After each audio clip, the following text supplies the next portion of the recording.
Today we're gonna take a full immersion into the world of stationery and journaling supplies, my happy place. I'm gonna show you my journals lineup and all the stationery and journaling supplies that I own and that I use for all the kinds of journaling that I do, from planning to travel journaling, scrapbooking journaling, you name it. I'm gonna give you some ideas to create your own kit of essentials, and I'm also gonna review and compare some products, so make sure you stay until the end. It's gonna be a chatty one today, so feel free to take a coffee, a tea, a glass of red wine, you do you, boo. But also take pen and paper to take a lot of notes. Hi everyone, this is Carlo and welcome back to my channel. The first section of this video will be my journals lineup. These are the planners, the journals and the notebooks that I frequently use, along with the ones that I'm currently working on. Starting with my planner slash diary. It's a Leuchtturm with a gorgeous stone blue color. As you see, all I write on this planner is color-coded. I make a large use of sticky notes to add more information, but also a little bit of variety to the pages. It can happen that I journal on this diary too, but it's mostly just planning my life, organizing my days. In the blank pages at the end, I like to create my vision boards that I go back to from time to time to help me stay productive and motivated. And also I keep track of the books that I read, gluing these miniatures of the covers, because I like to romanticize everything that I do, basically. That's me. I've added 2 pen loops so I could carry 2 pens at a time with it. This is just because I'm extra. My main journal is of course my beloved Traveler's Journal. You've seen it in a lot of videos now. It currently contains this insert where I travel journaled about my summer. If you're not familiar with this format of journals, it is essentially a leather cover with a system of elastics in the middle. The brand name is Sovereign and it's kind of a knockoff of the original that is from the Travelers Company Japan. I bought it many years ago on Amazon. This cover allows you to add inserts and refills. On mine I've added this plastic insert with pockets and a Ziploc pouch. Very useful to collect items while you're on the road. And also this cardboard file for extra storage space. Of course you need to fill it with refills to write on. At the moment I'm using the number 27 of the Travelers Company Japan, very good for watercolor work. But I've also bought different ones that I want to try soon, from the same brand, the Travelers Company Japan. For example, this one with craft color pages, very interesting for the autumn season. This other one is a concertina one, ideally to develop a storyline along its pages. And this one is a free diary, a diary with no date. So yes, you can compose your traveler's notebook as you like with all the refills that you need, according to what you want to journal about. A project that I'm currently working on is my travel journal about the Nordic countries. And for that I chose this Sennelier Concertina Multimedia USK book. It's a long name and I highly recommend it because it has very thick pages and this accordion structure allows you to prop it open on your shelf once it's finished, so everyone will be jealous of your travels. Another pocket notebook that I always carry with me, especially when I travel, is this Fabriano Ecco Qua A6 journal with dotted pages. And this is my minimalistic travel sketchbook. On its pages I chose to do only travel sketches with pencil and sanguine, nothing else. Sanguine is this kind of red/terracotta brown pencil. This one is by Derwent. In Italian we call it sanguigna, because we are dramatic. And then I add some journaling notes with a pen. I love to have something that is so streamlined and simplified, and this journal always travels with me with this little pouch that contains the sanguine pencil, 2 other pencils, a 3B and a 2B, and a little ruler. Of course a sharpener and a rubber too. With the sanguine pencil, I usually initially block the main lines of the drawing, and after I add a little bit of color, keeping the drawing monochromatic. This can be an idea that you want to implement to travel light but still be able to journal. You can create a minimalistic notebook, a minimal amount of supplies, to pack light and carry with you. Other notebooks that I use regularly are my recycled paper ones, where I usually take notes when I'm traveling, and this big Caddy paper sketchbook, for when I want to create statement pages with watercolor, It has a beautiful texture and you'll literally fall in love with its roughness. So rough. 50 shades of cutty paper. There you go. Let's talk about pencils and writing tools now. I know that for many of you this is the juicy bit of the video, so without further ado, let's see what is in my pen pot. Normally on my desk I have this huge pen pot with compartments from Muji. I love Muji storage, by the way. Muji, if you're listening to me, let's do a sponsored video. So I have this big boy and a little satellite one that goes with it. So let's explore my favorite content of the pen pot. We start with Stabilo highlighters. I normally use them to plan my days on my planner and color code every activity. I always use the pastel tones of highlighters because I firmly believe that unless it's 1986 and you're in the cast of Gem and the Holograms, there's really no need to use fluorescent colors. So I stick to the pastel tones and I usually combine them with Tombow pens.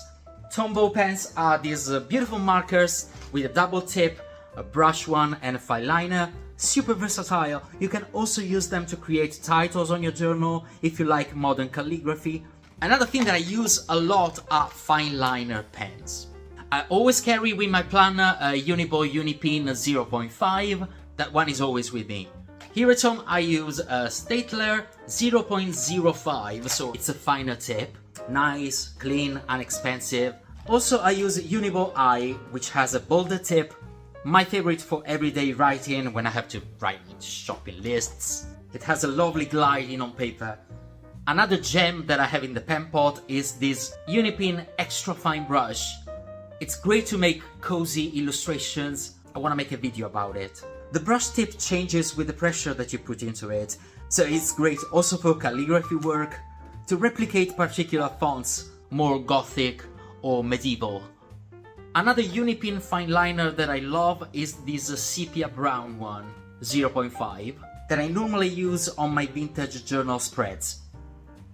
Some other pens that I consider my absolute best friends in this pen pot, Uniboy Signo pens.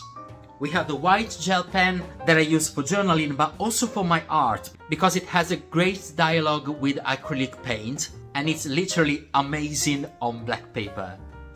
But also the golden and the silver ones.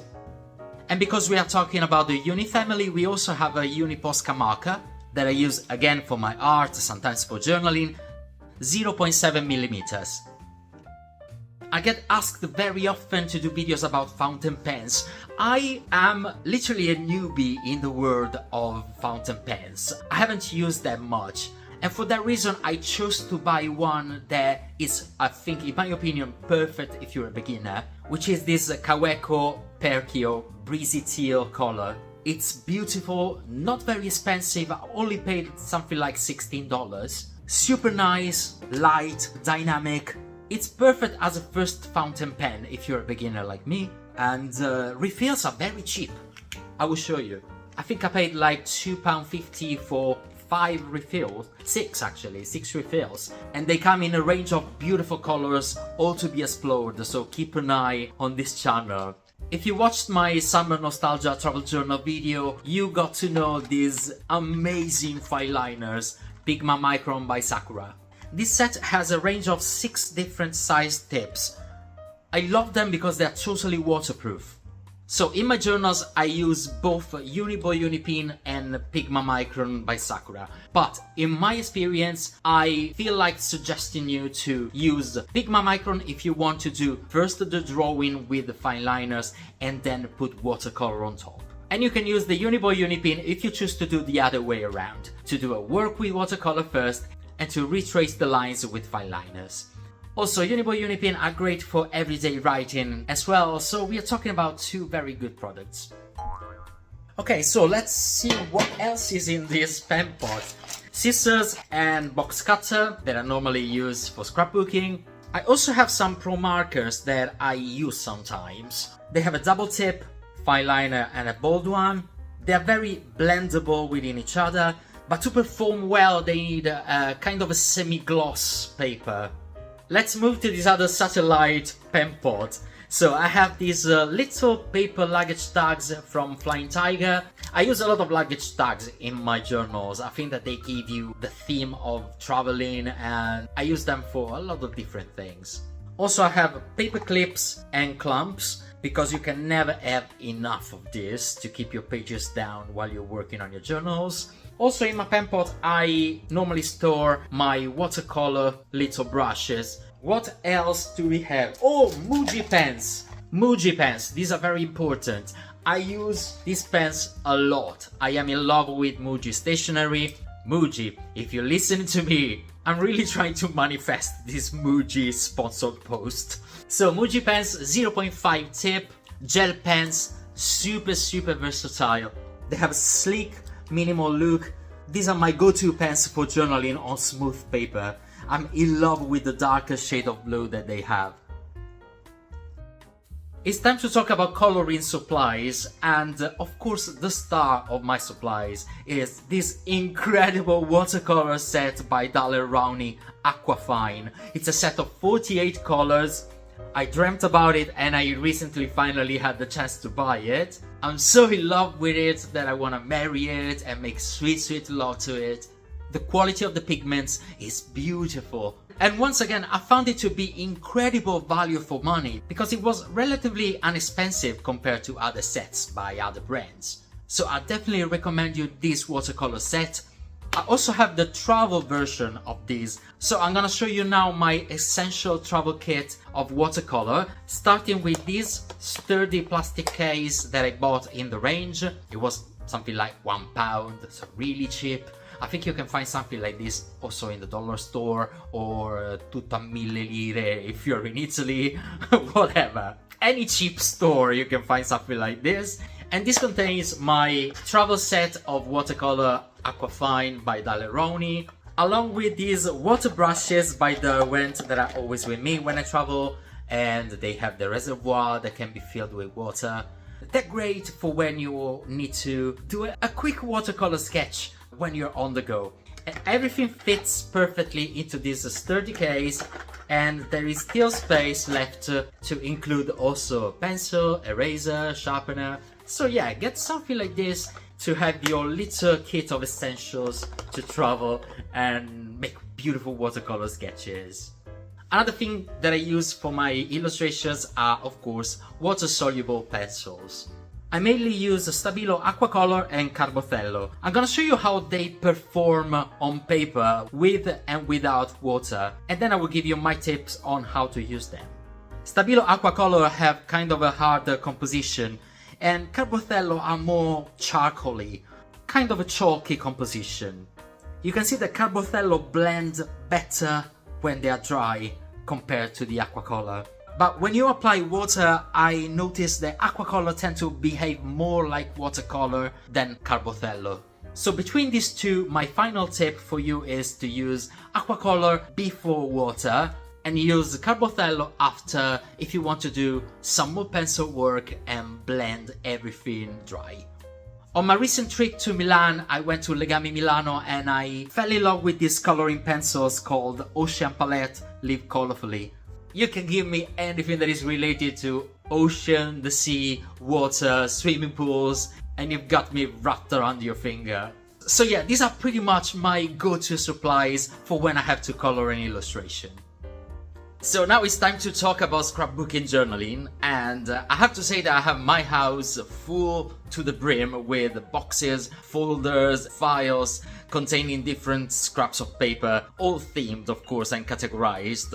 The three main ones that I want to show you are my big folder containing all the magazine cutouts, usually travel magazines and travel brochures. What I do once or twice a year really is buying a travel magazine. I just cut the images that I like and I keep them in this folder, ready to be used for collage and for scrapbooking journaling, especially travel journals. I also have another box where I keep all the containers, packaging paper, cutouts of empty boxes of cereals. I tend to want to keep as many different colors I can so that I have always an assortment ready. This other big box contains all my vintage elements, so scraps from old books, old letters, old documents. I sometimes go to antique shops and I fish for something that is interesting to keep. I genuinely like the vintage style, so for a long time I journaled exclusively decorating with a vintage style. Another very juicy element that I want to show you is my ephemera wallet that I'm very proud of. It's this plastic wallet with compartments where I store and classify all my little small ephemera. Little bits of paper, little stickers. I always keep a few pages of old books in the last pocket, and then I have stickers with maps or with old stamps. I also have some vintage photos that I found online and I printed on card. So yeah, generally I keep all my small ephemera in this wallet, which is very dynamic and I can take it with me when I go on a trip. And also here at home they would be classified and tidy instead of being all over the place. But the star of this section of the video is of course this scrapbooking magic box, as I call it. And we're gonna check the contents together. First of all, we have ink pads and stamps. There's a black and a brown one, they are from Hobbycraft, and also a pine green one from Memento, which is very nice on paper. Here I have two sets of letter stamps. This one is from Flying Tiger, I think. I bought it years ago, so I don't really remember. It has letters with this kind of typewriter font, very good for titles on travel journals or on everyday journals. This other set is from Typo. It's a much smaller size and a more elegant font with many additional little stamps. Great if you want to decorate an everyday journal or planner in a very cutesy way. Other stamps that I have are this beautiful globe one that I bought here in London. There was a fantastic shop called Blade Rubber Stamps and unfortunately it's closed now. But you can find many of these wooden stamps online on different retailers or on Amazon. I also have this little rubber stamp of an anchor because anything related to sailing just makes me happy.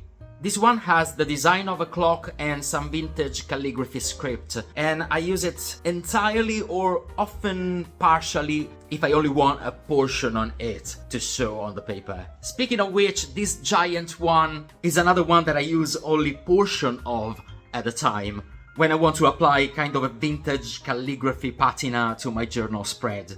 You find this kind and much more types of stamps online from different brands, like for example Tim Holtz. Then we have this little set of numbered stamps, which is very versatile, great for bullet journals or to create your own diary or calendar. Then I have my collection of washi tapes. It used to be bigger, now I simplified it because they were everywhere. But everyone loves washi tapes, isn't it? I tend to use more frequently the vintage style ones. They are largely available online in a million different styles. Of course, for scrapbooking we need glue. And I have two different kinds of glue. At home I use my longtime friend Pritt Stick. She's been with me since I was a child. But when I'm traveling I prefer to use this roller glue because it's super clean, strong and very dynamic. I highly recommend to use this to journal on the go. Many different brands offer now this format of glue and even refills to make it more sustainable. One last supply that I want to recommend for scrapbooking journaling is colored vellum paper. It's essentially a tinted, more sturdy tracing paper. It's super versatile, it can be layered on the page, and it's sold online in packs of assorted colors or in blocks like these ones, where you also have patterns and designs that I normally don't use because they are a little bit too little house on the prairie and I don't really look good running down a hill with plaids. The very last section of this video is called Extras and Best Friends. I'm gonna show you 4 additional items that you will want to keep for your journaling activity. Number 1, of course, tracing paper. I used it constantly to help me sketching and also to add layered effects on journals. It's super versatile. You will want to keep a block of tracing paper always with you at home. Number 2 is acrylic gesso. Acrylic gesso is fantastic to add a textural element and also a vintage element to your journals if you are working with scrapbooking, but also on your everyday journal if you want to add a little bit of grip on the page and if you want to color on top, for example. And a jar like this is not too expensive and it really goes a long way. Really, unless you decide you want to paint your whole house with acrylic gesso and create a new Santorini, I think that one jar will last you a long time. Another best friend is masking tape. Plain one, not a washi tape, just the masking tape, super useful to secure the tracing paper on the page, for example, or to temporarily stick something on the page and then remove it without creating any problem. And one last item, hand cream. Journaling, especially if you are using watercolor, if you have to wash your hands constantly, can be a little bit hard on the skin of your hands, so always keep a little tub of hand cream next to you that you can apply while you work, and your hands will keep soft and nourished. That's all for today. I hope you liked this video, and please let me know in the comments if you have any additional items that you normally use, if you have any suggestions or recommendations about brands and items to use. Use this comment section as you like. This was me, Carlo, and as usual, until the next video, take care and see you soon.